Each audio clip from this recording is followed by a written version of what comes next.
আজকে ঈদের দিন আমি বাচ্চাটারে দেখলাম কুরবানির মাংস টুকাইতেছে, তো ওরা ডাক দিলাম। এদিকে আসো, যে তুমি এদিকে আসো। দেহ ওটা হাতে কি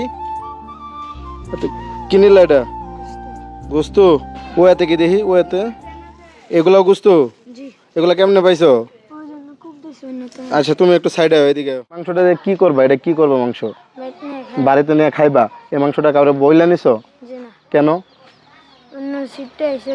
মানে যে কোবাইতেছে সিটটা সেটা লিখে নিছো? সিটটা আইলে কি নেওয়া যায়? আর এই মাংসগুলো কোথা থেকে নিছো? মানে ওই মাঠে যে কোরবানি দিতেছে ওইখান থেকে টুকে আনছো? এই যে দেখো একটু ক্লোজ করো। বালু দেখছো? এই যে এটা তো টুকটাক বালু। আমাদের এখান থেকে যেটা নিছে ওটা হালকা, যে বালু আছে তেমন একটা না। এখন এই মাংসগুলা বাড়িতে নিবা খাওয়ার জন্য, তাই তো? তোমরা কোরবানি দাও নাই? তোমরা কোরবানি দাও নাই এবার? তোমার আবু কি করে? খেত কাম করে। এখন এটার জন্য কি মন খারাপ নাকি?